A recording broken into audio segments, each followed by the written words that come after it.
تو مفتی صاحب آج ہم حضرت علی کے حوالے سے بات کر رہے ہیں، تو سب سے پہلے میں چاہتی ہوں کہ ان کی ولادت کا جو انوکھا واقعہ، اگر میں کہوں تو غلط نہیں ہوگا، اب اگری کریں گے، اس واقعے کے بارے میں تمام ناظرین کو آگاہ کیجیے گا، جن کے لیے نئی انفارمیشن ہے، کیونکہ ینگسٹرز اتنا پڑھتے نہیں ہیں، ان کے لیے تو نئی ہے. لیکن اسامہ بھائی بڑی پیاری بات کہہ رہے تھے کہ یہ ایسی باتیں ہیں کہ جنہوں نے بار بار بھی سنی ہے نا، پھر بار بار سننے کا دل چاہتا ہے. بسم اللہ والصلاۃ والسلام علی رسول اللہ.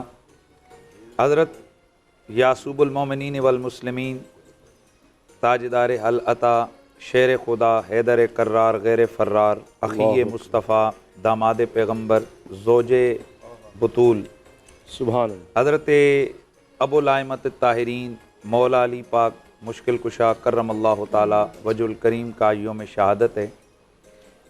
کون علی جن کی ولادت کعبۃ اللہ میں ہوئی. امام حاکم بہت بڑے محدث ہیں، اور محدثین میں جس طرح حافظ ایک رتبہ اور درجہ ہوتا ہے، اس طرح حاکم ایک رتبہ اور درجہ ہے.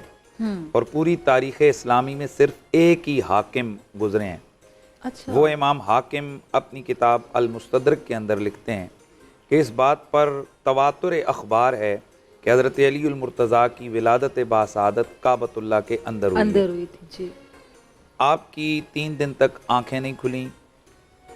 آپ کی والدہ ماجدہ کو حضرت سیدہ فاطمہ بنت اسد، جو رسول اللہ کی چچی بھی ہیں، اور حضور نے ان کو اپنی ماں بھی کہا ہے، سبحان اللہ. اور ان کے وقت وصال ان کے لیے خصوصی کرم نوازی فرماتے ہوئے ان کی قبر مبارک کے اندر حضور لیٹ گئے تھے. اللہ. حضرت ابو طالب کی یہ زوجہ ہیں، حضرات حسنین کریمین کی دادی ہیں. تو آپ کو کچھ خواتین نے اس بات کی طرف متوجہ کیا کہ شاید آپ کے بچے کی آنکھیں نہیں کھل رہی، اور 3 دنوں تک گھٹی بھی ہو، انہوں نے کچھ بھی نہیں لیا. تو کہا شاید یہ اندھا ہے اور شاید یہ گونگا ہے. انہوں نے اپنے تجربے کی بنا پر کہا ہوگا. تو آپ پریشان ہو گئیں، کیونکہ چاند سا ٹکڑا ہے اور اس کے اوپر یہ داغ لگ جائے کہ یہ اندھا بھی ہے اور گونگا بھی ہے. تو ماں ہوتی ہے. میرے آقا سید کونین تشریف لائے تو ان سے آپ نے شکایت کی کہ اے پیارے محمد، خواتین یہ کہتی ہیں. تو میرے حضور مسکرائے. آپ نے مولا علی کو اپنی گود میں اٹھایا.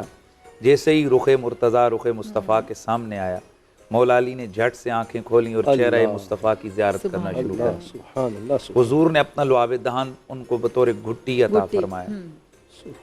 پھر یہ علی پاک ہیں. 1 سال کی عمر میں حضور نے ان کے والد حضرت ابو طالب سے ان کو لے لیا کہ یہ مجھے دے دیں. اللہ. اب 1 سال کی عمر سے آپ ایکسپیکٹ کر سکتے ہیں کہ 1 سال کی عمر بچے کی ہو تو اس کی کیا کیا لوازمات اور ضروریات ہیں. اب ذرا سوچا جائے کہ علی کون ہے کہ جو 1 سال کی عمر سے آگے سبحان. آپ کھا حضور کے ہاتھوں سے رہیں، پی حضور کے ہاتھوں سے رہیں، سبحان. انگلی پکڑ کے چلانا حضور نے سکھایا، پھر بولنا حضور نے سکھایا. پھر یہ ساری کی ساری تربیت اللہ کے رسول کی ہوئی. اور پھر 6 یا 7 برس کی عمر ہے. اللہ تعالیٰ نے حکم دیا اپنے حبیب کو کہ آپ اعلان نبوت فرمائیں. حضور اعلان نبوت فرماتے ہیں تو سب سے پہلے جو لوگ اس دعوت پر لبیک کہتے ہیں ان میں ایک سیدہ، پتلا جسم ہے، کامتی ٹانگیں ہیں، کھڑے ہو کر کہتے ہیں یا رسول اللہ، میں ہوں نا آپ کی اطاعت کرنے والا، کیا بات ہے. اور اگر آپ کی کوئی مخالفت کرے گا میں اس کی ہڈیاں توڑ کے رکھتا اور ہوں. سوری میں کی بات کری تب 6-7 سال عمر جی کی آپ 7 بتا سال رہے کی ہیں. عمر ہے، میں اس کی ہڈیاں توڑ کے تب رکھتا اتنی ہوں. بہادری 7 سال کی اب عمر میں. یہ سن کر جتنے بھی وہ مکے کے کفار تھے وہ انہوں نے کہکا لگایا، تمسخر اڑایا کہ یہ ٹانگ، اس کی ٹانگیں کانپ رہی ہیں، چھوٹا سا بچہ ہے، یہ ہماری ٹانگیں توڑے گا. میرے رب کو نا ان کا یہ تانا میرے رب قدیر نے گویا فیصلہ کر دیا قدرت نے کہ اسی علی کے ہاتھوں سے تمہاری ٹانگیں نہ توڑواؤں، تمہارے سر نہ اڑواؤں، تو تمہاری ہڈیاں نہ توڑواؤں، تو مجھے کائنات کا رب نہ کہنا. علی کون ہے؟ اس پہ کوئی اختلاف نہیں ہے اہل سنت و جماعت کے ہاں کہ تمام اصحاب پیغمبر میں جس ہستی کی شان میں سب سے زیادہ احادیث وارد ہوئی ہیں اس کا نام علی بن ابی طالب. اور یہ میری بات نہیں ہے، امام احمد بن حنبل رضی اللہ تعالیٰ عنہ نے اس کو لکھا ہے. آپ فرماتے ہیں کہ سب سے زیادہ اگر کسی بندے کی شان میں حدیثیں آئی ہیں تو حضرت علی. اور میں تھوڑا یہ بھی عرض کر دوں کہ حضرت علی کی شان میں 5000 سے زیادہ حدیثیں ہیں. یہ تو ہماری بدقسمتی سمجھ لیں، سستی اور کمزوری سمجھ لیں کہ نہ تو ہم نے ان ماخذ تک یا ان روایات تک پہنچنے کی کوشش کی، بس 3-4 روایتیں رٹی رٹائی ہیں وہی سنائے جا رہے ہیں، اور لوگوں کو اس لیے سمجھ آ رہا ہے بس اتنا سا علی ہے۔ اللہ حالانکہ مولا کائنات مولا علی پاک وہ ہیں جن کی شان میں 300 سے زیادہ قرآن کی آیتیں نازل ہوئی ہیں، اور یہ حضرت عبداللہ بن عباس رضی اللہ تعالیٰ عنہ سے مروی ہے۔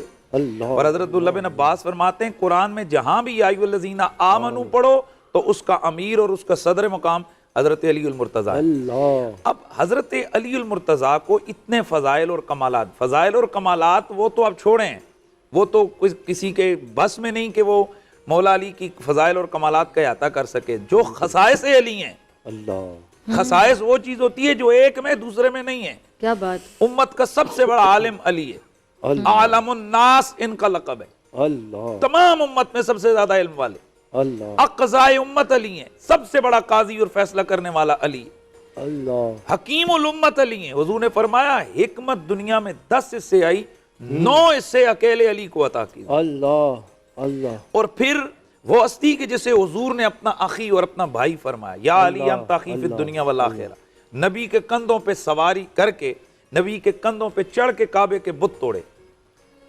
وہ علی ہیں کہ جن کو یہ شان حاصل ہے کہ جن کا نکاح زمینوں پہ بھی ہوا اور جن کا نکاح آسمانوں پہ بھی ہوا، اور یہ واحد مولا علی ہیں کہ میرے نبی پاک صلی اللہ علیہ وسلم کے پاس حضرت جبریل علیہ السلام عرض کی یا رسول اللہ تعالیٰ پیغام دیتے ہیں کہ آسمانوں پر ہم نے علی اور زہرا کا نکاح کر دیے، اب آپ زمین پر تقریب نکاح فرما دیجیے۔ سبحان اللہ اب حضرت علی المرتضیٰ کرم اللہ تعالیٰ وجہ الکریم، آپ کی مدت و شان میں آپ کی یہی شان آپ دیکھ لیجئے، آپ کے 2 شہزادے رسول اللہ کے نواسے، پھر آپ کے بھائی حضرت جعفر طیار، آپ کے بابا حضرت ابو طالب، آپ کی والدہ حضرت فاطمہ بنت اسد، آپ کے بھائی حضرت جعفر طیار وہ ہیں کہ جو جنت میں اللہ تعالیٰ نے ان کو کٹے ہوئے بازوؤں کے بدلے پر عطا کیے، اور حضور نے فرمایا کہ میں جعفر کو دیکھ رہا ہوں، رہے تو جعفر یطیر فی الجنت مع جناح، جنت میں فرشتوں کے ساتھ اڑتا پھر رہی جعفر۔ اور پھر حضرت علی المرتضیٰ کرم اللہ تعالیٰ وجہ الکریم، آپ کی حکمت، آپ کی دانائی، آپ کی شجاعت تو آپ نے بات کر دی، یہ تو بچے کو پتہ ہے کہ علی جیسا کون ہے، فاتح خیبر علی ہے، مشکل کشا علی ہے، حیدر کرار علی ہے، غیر فرار علی ہے۔ اور پھر وہ علی ہیں کہ جن کی محبت کو رسول اللہ نے انہیں ایمان قرار دیا اور جن کے بغض کو انہیں نفاق قرار دیا، جن کی محبت حلالی ہونے کی پہچان ہے اور جن کا بغض اپنے نسب کے اندر شک کی وجہ ہے۔ میں وہ لفظ تھوڑا وہ کر رہا ہوں، وگرنہ خیر اس میں شرم کی بات نہیں ہے، جب حدیث رسول میں ایک چیز آ جائے تو، لیکن عام طور پر لوگ اس کو سمجھتے ہیں کہ جی میڈیا پہ یہ کیا بول دیا، ورنہ یہ بڑی واضح بات ہے۔ اللہ کے نبی کے صحابہ فرماتے ہیں کنہ نبود اولادنا بحب علی ابن ابی طالب، حضرت عبادہ بن صامت رضی اللہ تعالیٰ عنہ فرماتے ہیں، اور یہ بات کئی تاریخ ابن اساکر کے اندر امام ابن اساکر نے، اس کے علاوہ سوائق المورکہ میں اور دیگر اور حدیث کی دیگر کتابوں میں ہے کہ فرمایا کہ ہم کسی کے نسب کی حلت اور حرمت کو جو پہچانتے تھے نا، وہ علی کی محبت سے پہچانتے تھے۔ اور اللہ کے رسول فرماتے ہیں یا علی لا، اور پھر حضرت علی نے قسم اٹھا کے خود اس حدیث کو روایت فرمایا کہ میرے حبیب نے مجھے فرمایا تھا والذی نفسی بیدی، مجھے اس ذات کی عزت کی قسم کہ جس کے قبضے میں میری جان ہے، میرے حبیب نے مجھے یہ فرمایا تھا یا علی لا یحبک الا مؤمن ولا یبغضک الا منافق، علی مومن کے سوا کوئی تجھ سے پیار نہیں کر سکتا اور